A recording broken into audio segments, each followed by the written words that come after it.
Bonjour et bienvenue pour cette vidéo qui est une 31e partie d'introduction à la sagesse par Jean-Christophe Gaudin à partir de citations d'illustres penseurs sur le thème de la sagesse et les généralités. Et nous commençons par une citation de Marcel Aimé. La foi et l'espérance sont des vertus dont le doute est l'essentiel. Le doute est effectivement essentiel au départ.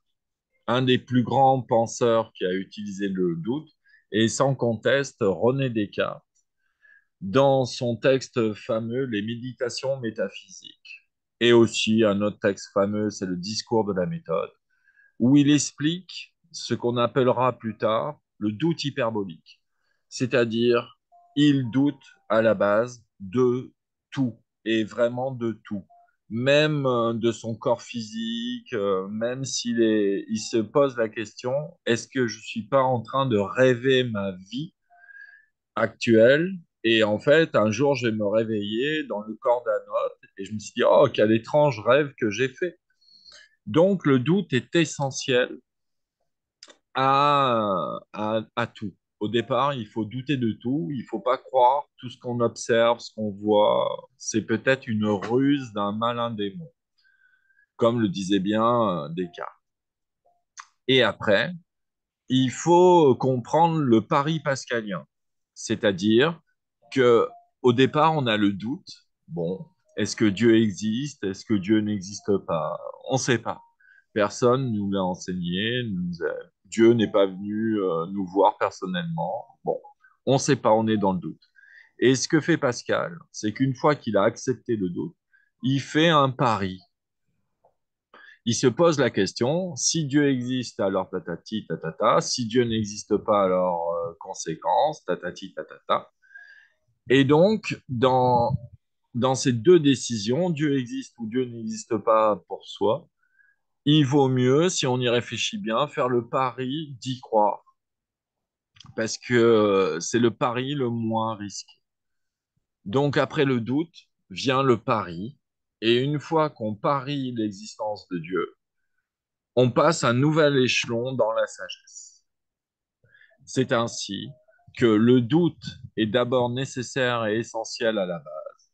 Et puis pour parvenir à terme à plus de foi et de croyance et d'espérance aux choses spirituelles après la mort. Oui, mais je sais pas. Je sais pas si la sagesse permet de ne plus douter, parce qu'on dit que justement les les personnes les plus croyantes, etc., doutent de plus en plus, et que la foi, c'est comme se promener sur le tranchant, je sais pas, par exemple, d'un couteau, quoi. Plus vous grimpez, plus vous êtes sur la fleur de la lame, et plus c'est difficile. Ah oui, ça, plus on monte dans la compréhension de Dieu ou la compréhension de toute chose, plus on se rend compte de l'immensité du savoir potentiel qu'on pourrait acquérir. Et ça nous rajoute une humilité. Mais il faut bien comprendre que le sage, à part en mathématiques, sinon dans tous les autres domaines hors mathématiques, le doute est toujours là, toujours présent. Descartes nous l'enseigne bien. Le doute hyperbolique, tu doutes de tout, sauf des maths. C'est la base de la sagesse. Très bien. Et donc là, nous passons maintenant à Honoré de Balzac. La clé de toutes les sciences est sans contradiction le point d'interrogation. Nous devons la plupart des découvertes, des grandes découvertes au comment, et la sagesse dans la vie consiste peut-être à se demander, à tout propos, pourquoi. Bien sûr, la base de la science et de la sagesse aussi, c'est les éternelles questions. Qui, quoi, où, quand, comment, pourquoi? Toujours les mêmes, quelle que soit la problématique. Et bien sûr, euh, les différentes questions, par exemple, comme le quand. ne sont pas très compliquées à répondre. Bon.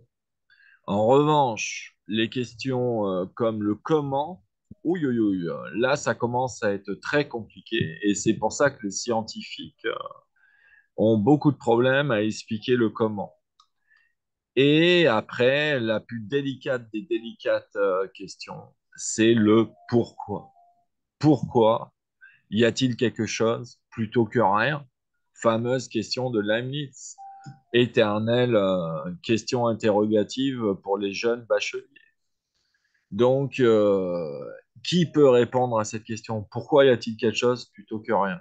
C'est une question en apparence qui a l'air assez simple à formuler, mais qui est d'une une profondeur redoutable dans sa réponse. Donc, en fait, les questions sont à la base des sciences et de la sagesse, et il vaut mieux commencer dans la complexité, à attaquer le comment, puis après le pourquoi. Mais nécessairement, quand on attaque les questions comme le pourquoi, il faut se rappeler que la majorité des choses sont en interaction.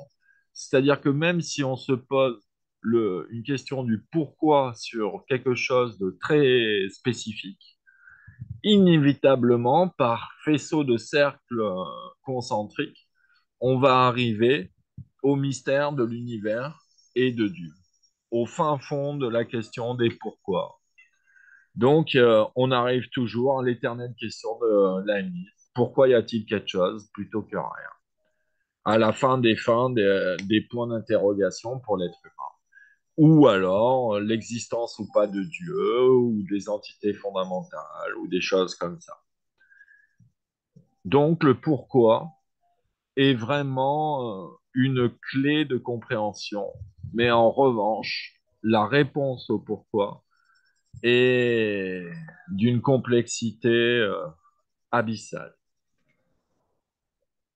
Oui, bah, je sais pas, parce que moi, bon, effectivement, le comment, on voit à peu près comment l'appréhender, quoi, surtout au niveau de la physique, quoi, ben, comment ça marche, et puis là, on n'a plus qu'à explorer le mécanisme et puis à le démonter et on peut arriver à savoir ben, comment il va marcher. Par contre, le pourquoi est-ce on a cet engin là, comme ça, je sais pas, pour moi, à moins d'être Dieu. Je vois pas bien comment on peut répondre au pourquoi. Exactement. Au des fins de la question du pourquoi, on se ramène toujours à l'existence de Dieu ou pas. Comme un peu tous les chemins mènent à Rome. Dès qu'on commence un pourquoi, on continue sur des plus grands pourquoi. Et au bout du bout, on tombe sur mais pourquoi y a-t-il un Dieu? Pourquoi existe-t-il quelque chose plutôt que rien? Donc finalement, on répond jamais aux questions pourquoi. La seule réponse, c'est Dieu existe ou pas. Ben justement, après, c'est un passage obligé et du pourquoi. C'est est-ce que Dieu existe ou pas, ça change fondamentalement la réponse au pourquoi. Si on croit que Dieu existe, eh ben, bon, suivant sa philosophie de Dieu, on trouve certaines réponses. En revanche, si on croit que Dieu n'existe pas, là, bienvenue les dégâts philosophiques sur la réponse au pourquoi. Ben, la réponse au pourquoi à ce moment-là, c'est que il n'y a pas de réponse. Bah, il y en a certains comment dire, qui se bloquent Risque. au hasard. Ils disent, oh, bah, c'est le hasard. Et donc, euh, et donc le hasard, par contre, le hasard, donc c'est la probabilité. Il y a des grandes probabilités que justement que ça soit pas le hasard qui soit parvenu à construire tout notre univers, puisque la probabilité qu'il soit ainsi est absolument infime. Exactement. C'est ça un peu un des paradoxes du hasard. C'est qu'il démontre que le hasard de la création de l'univers est infiniment probable. Donc, par contraposé, l'existence de Dieu est beaucoup plus probable, quasiment certaine d'un point de vue mathématique. Donc, quand un mathématicien, même athée, voit que la probabilité est de plus de 99,9999999, etc., bon, ok, j'y crois. Très bien. Là, nous allons passer à Karl Kraus. Vice et vertu sont parents comme diamant et charbon. Oui, déjà, ce qu'il faut comprendre, c'est que le diamant, en fait, c'est du charbon qui a subi une pression pharaonique et qui s'est condensé, compacté d'une forme vraiment très particulière pour former justement les cristaux de diamant. Et donc, en fait, c'est les mêmes molécules, le diamant et le charbon, sauf qu'ils sont pas au même niveau de structure. Et vice et vertu, c'est un peu pareil. C'est-à-dire que une petite vertu, c'est très bien. Mais en revanche, cette même vertu poussée à un excès, c'est pas bien. Ça en devient un vice. C'est comme beaucoup de choses. Un peu, c'est bien. Un excès, c'est pas bien. Donc, il y a des vertus qui, quand on, comment dire, quand on a la générosité, la vertu de la générosité, c'est une vertu, la générosité. Un peu de générosité, c'est très bien. Ça aide à mieux vivre, à avoir des meilleures relations sociales et tout ça. Mais un excès de générosité, si on donne tout son argent d'un coup à une cause humanitaire, ben on se retrouve ruiné. Et c'est nous-mêmes qui devrons aller se faire aider pour manger. Donc un excès de générosité, c'est pas bien. C'est un vice. Oui, ça s'appelle d'ailleurs être prolixe. Et, et être prolixe, c'est un défaut, oui, effectivement. Très bien, maintenant nous allons passer à une dernière citation donc de Lao Tse. La règle du sage pour gouverner est d'ouvrir les cœurs et d'emplir les ventres. Oui, et d'abord, la première règle, c'est de nourrir sa population. C'est d'emplir les ventres, bien évidemment. Parce que si on ne le fait pas, la population meurt en partie, et donc ça, c'est, c'est pas bien. Pour gouverner sereinement, il faut d'abord et avant tout nourrir son peuple. C'est la base inconditionnelle, c'est le premier point incompressible. Une fois qu'on a réalisé cet objectif, il faut passer au deuxième objectif, qui est d'ouvrir les cœurs, dans le sens améliorer la fraternité de son peuple et l'élever spirituellement, le mieux l'éduquer pour justement avoir une société plus dynamique, plus compétente et plus harmonieuse. Si on améliore certaines qualités humaines, c'est propice à une meilleure harmonie dans une société. Par exemple, la fraternité, au contraire de l'individualisme. Si on fait l'absurde pour mieux comprendre, si on impose, enfin, si on prône la philosophie de chacun individualiste, eh ben, la société fonctionnera moins bien dans son ensemble que si on prône plutôt beaucoup plus de fraternité. Il y aura beaucoup plus d'huile dans les rouages de la société. Et aussi, l'homme n'a pas besoin que de travailler pour vivre. Il a besoin aussi d'émotions, de sensations, de culture, d'art, de poésie, pour un peu soulager le dur labeur qu'il doit faire toute la journée.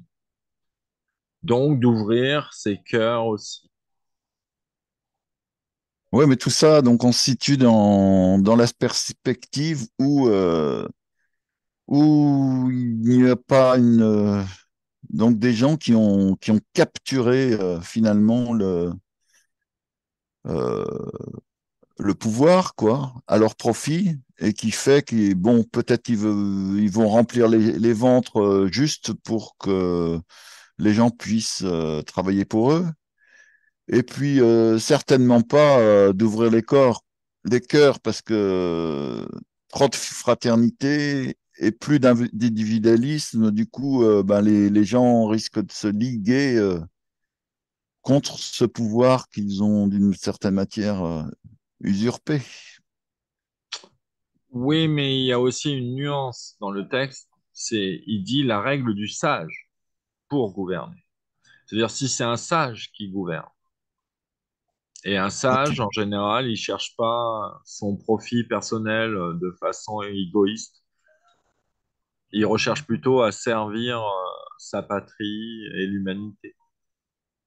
Comme un d'accord. peu Gandhi ou Nelson Mandela.